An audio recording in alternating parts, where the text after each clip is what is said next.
पति के रिश्तेदार। एक शिक्षाप्रद कहानी। शादी के 7 साल बीतने के बाद भी पति पत्नी में काफी झगड़े होते रहते थे। झगड़े की वजह तो अलग अलग होती थी, लेकिन उनमें सबसे मुख्य वजह ये थी कि पति और पत्नी के विचार कभी आपस में नहीं मिलते थे। जहाँ पति स्वभाव के नेक, सेवाभावी और सबके प्रति संभव रखने वाला था, वहीं पत्नी का स्वभाव स्वार्थी और भेदभाव करने वाला था। पति पत्नी के स्वभाव और उसके व्यवहार से तंग आ गया था। वह हमेशा कोशिश करता रहता कि पत्नी का आचरण और स्वभाव में किसी तरह बदलाव आए। पत्नी अपने ससुराल साइड के रिश्तेदारों के साथ कभी सीधे मुंह बात ना करती। कई लोग उसके खराब व्यवहार के कारण नाराज हो जाते, लेकिन पत्नी की भी परवाह नहीं करती। पति को इस बात से काफी दुख होता कि उसकी पत्नी उससे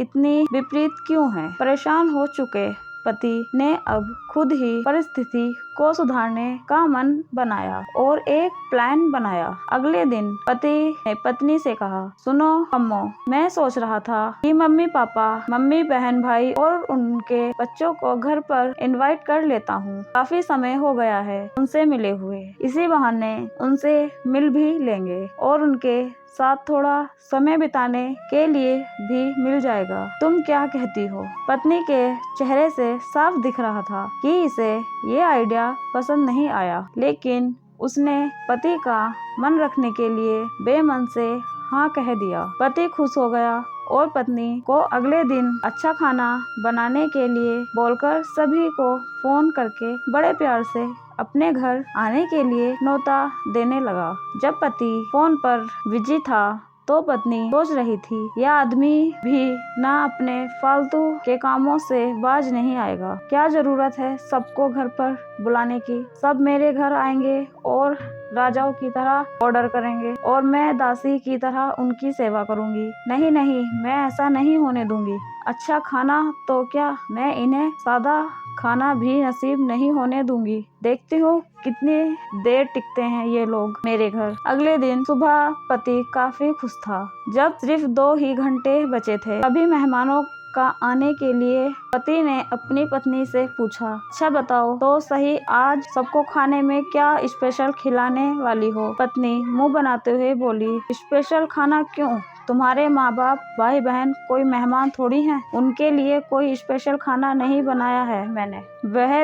वो भी वही खाएंगे जो हम खाते हैं। आज घर में सिर्फ दाल चावल बना है, क्योंकि और कुछ बनाने के लिए सामान नहीं था। पत्नी के बात सुनकर पति गुस्सा हो गया। बोला, तुम कभी नहीं सुधरोगी। अगर घर में सामान नहीं था तो मुझे एक बार बता दिया होता, मैं बाजार से जाकर ले आता, लेकिन कुछ ढंग का तो खाना बना लेती। अब सिर्फ 1 घंटा बचा है और सभी आने वाले हैं। मैं क्या मुंह दिखाऊंगा उनको? तुम ही रहो यहाँ, मैं तो जा रहा हूँ। उनके जाने के बाद ही वापस आऊंगा, कहकर पति घर के बाहर चला गया। पत्नी को तब तक पति की बातों का कुछ फर्क नहीं पड़ा था, जब तक मेहमान घर पर नहीं आ गए। और जैसे ही सब मेहमान घर पर आए तो पत्नी के होश उड़ गए, क्योंकि भाई बहन, माँ बाप और बच्चे वह उसके पति के शहद वाले नहीं बल्कि खुद उसी के थे। यानी कि पति ने अपने माँ बाप को नहीं,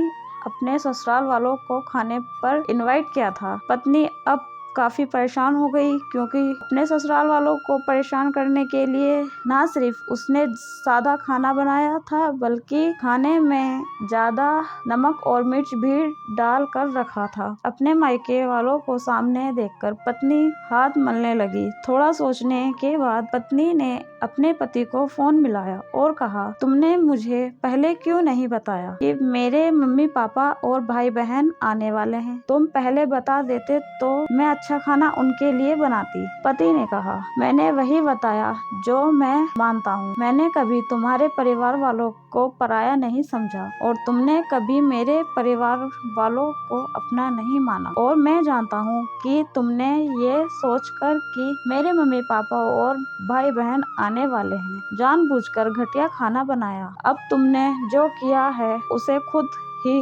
भुगतो। मुझे पता है तुमने मुझे इसलिए फोन किया होगा ताकि बाहर से खाना मंगवा सको, लेकिन मैं ऐसा नहीं करूँगा ताकि तुम्हें तुम्हारा किए की सजा मिल सके। इतना कहकर पति ने फोन कट कर दिया। ना चाहते हुए भी पत्नी को अपने मायके वालों को वही खाना खिलाना पड़ा। उसके रिश्तेदार ज्यादा मिर्च और नमक वाला खाना भी ऐसा सोचकर खा गए कि बेटी से गलती हो गई होगी, लेकिन बाद में जब दामाद ने सारी बात उन्हें बताई तो उन्हें बहुत शर्मिंदगी हुई और अभी उसके बुरे बर्ताव के लिए उसे डांटकर उससे नाराज होकर चले गए। दोस्तों, अच्छे रिश्तेदार बनाए जाते हैं प्यारे और अच्छे व्यवहार से। सिर्फ खून के रिश्ते अच्छे नहीं होते।